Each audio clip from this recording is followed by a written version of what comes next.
Over the past 4 years, I've been working solely with e-commerce brands to help them scale. And too often I see the same mistakes over and over again, which is sabotaging their growth. If you run an e-commerce brand and you want to scale it, then this video is for you. I'm going to be revealing the core pillars and strategies that we apply to help our brands scale and build systems in the process that make sure we're sustainably growing and not just going hyperscale and then hyper decline. Okay, so let's dive in. There are really two main pillars when it comes to growing and maintaining the growth of an e-commerce brand. The first pillar is customer acquisition, and the second pillar is customer retention. So first, I want to talk about customer acquisition. Now, when you want to acquire customers predictably and consistently, but also profitably, you need to focus on a few different platforms that bring you those consistent results. For us, we like to focus on paid advertising and specifically Meta and Google. That's where we place most of our focus. But you also want to have a diversified strategy, right? So maybe one method of acquisition is the paid ads platforms, and another one could be affiliate marketing, right? And just talking from experience, most brands are running paid advertising on Meta and Google, and I have a lot of videos on my channel covering the specifics of being successful on those platforms. But really what it comes down to, especially when you're advertising on Meta, is creative volume and the consistency of finding winning creatives. Of course, there are other things that go into the strategy overall. I'm going to touch on those in a moment in this video, but when it's in platform, the media buying is simple, but it's mainly a creative game. So the other big part of a successful customer acquisition strategy is down to your offer and also the destination that you're sending traffic to. So this is all related to conversion rate optimization, right? But also your average order value. And what we like to do, just as a metric that we aim towards, is we like to take the conversion rate number and the average order value number and multiply those two together, okay? The sum of those figures, when multiplied together, should be 250 or above. Okay. And this is a benchmark metric that I've learned from Taylor Holiday at Common Thread Collective, so shout out to him. And what it does is it really gives you a North Star to aim towards, because a lot of brands, I see they're just blindly optimizing their conversion rate, thinking about AOV, but not really having a target to aim towards when it comes to this, okay? So when you think about your offer, this is really what you are providing the customer in exchange for their money, okay? So maybe you're bundling products together, maybe you're offering the main product with a free gift, maybe you are offering the standalone product, but a one-time and a subscription offer. All these things are offers, okay? And again, on my channel, I have tons of videos that go through offers and different types of offers you can run with examples. So if you are struggling on the offer side, I would highly recommend checking those videos out. And really, when you have a winning offer, you will know it, because all of a sudden things start to convert a lot better and customer acquisition gets so much easier. Another point about your offer as well is that it needs to be a great average order value. Now, there's really two main strategies that you could approach. You could have a great average order value on like a one-time purchase, right? If we're in the US market, we want that average order value to be $70 or above. And the other way you could approach this is you could have a lower AOV, but you could be acquiring subscription customers. Okay, so maybe your AOV is more like $40 or $50 and you're breaking even on the first purchase, but then that customer is repeat purchase from you every single month as a subscriber. Now, when it comes to actually optimizing the destination itself, you can either use landing pages or you could also run A/B tests on your website to optimize the conversion rate. I recommend doing both of these, but to begin with, if you just focus on finding the right offer and then focus on how can you actually increase the conversion rate even further with that offer, that is a good sequence to go by. Okay, so now that we've covered acquisition, I want to go into the area where most e-commerce brands slip up and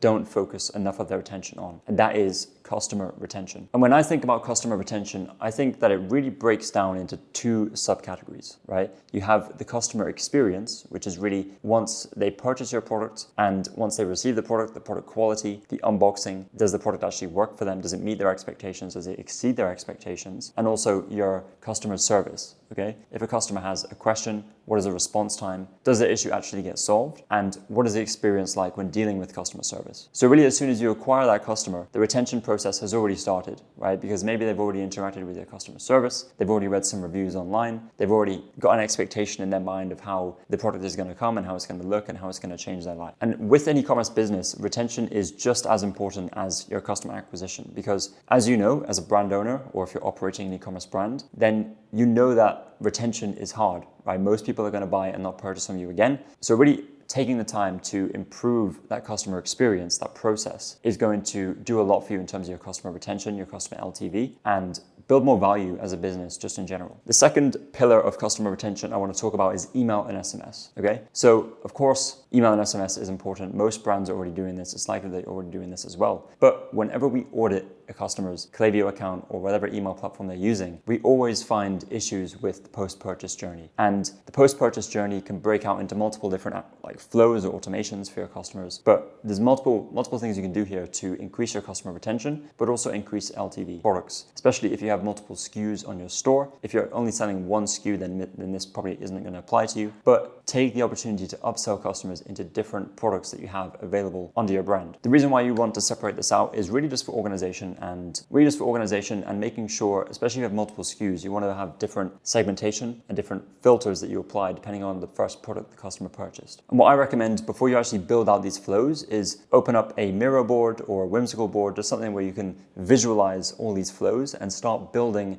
the sequence in your mind. Start building that journey. So a customer buys X product, then 7 days later, they're going to receive an email that tells them and introduces them to the product Y that complements product X very well. And we're going to sell them on that product. We're going to give them this specific offer, and then they're going to go through this journey. And then once you have that, you can start translating that into flows inside your email and SMS platforms. Now, other ways to use email and SMS is, of course, nurturing your list. So you have all your existing customers on your list, and you want to stay in touch with them often, right? So you have your flows, that's one thing, but you also want to have your campaigns. You want to have a campaign strategy that is also centered around your existing customers, and you want to treat those differently to those on your list who are not yet customers. And when I think about existing customers on any of our clients' email lists, there is multiple opportunities for us to engage with them. We could be sharing more of the brand story and the brand values. We could be introducing them to new product launches. We could be giving them VIP access to promotions ahead of all the other customers. And then we could also be using campaigns as a way to get feedback from customers or even get them to purchase the same products but more frequently. If you have a subscription offer, like a one-time subscription offer in your business, then email and SMS is going to be really crucial to convert one-time customers into subscribers. So those are just my main points on customer retention. Now, if we zoom out a little bit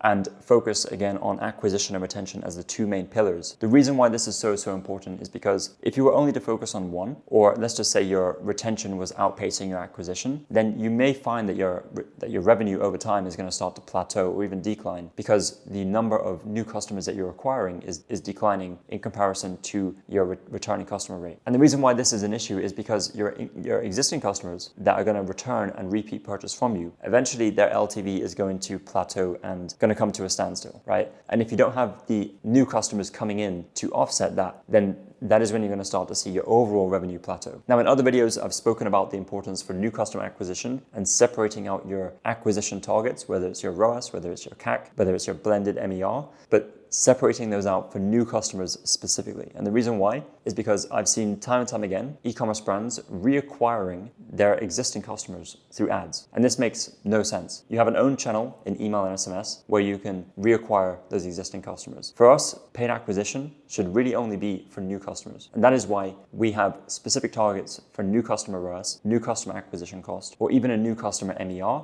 or in other words, a MER. And what this does is it separates your performance of new customer acquisition from acquiring existing customers again, and it just ensures that you are staying on target. The problem with just an overall ROAS or an overall CAC target, it doesn't allow you to see the difference in new customers versus existing customers being reacquired. So hopefully now you can see the importance of both customer acquisition and customer retention, but also some specifics and actionable advice as to how you can start improving both of those sides of the equation. And as I mentioned at the beginning of this video, my agency, Haze, we do this on a day-by-day basis for e-commerce brands. We only work with e-commerce brands. We've only been working with e-commerce brands since 2020, and this is what we do. We have a customer acquisition and a customer retention arm of the business. And the reason why we have both of these arms is because of the reasons explained in this video. We find when we are involved on both sides of the equation, our e-commerce brands scale faster, but also they maintain that growth at scale, all right? And it becomes more sustainable because too many times I've seen brands scale too fast only to then have to scale down and then kind of reset. So that is all for this video. I encourage you to check out other videos on my channel if you want to learn more about offers, conversion optimization, landing pages, AOV, how to scale meta ads,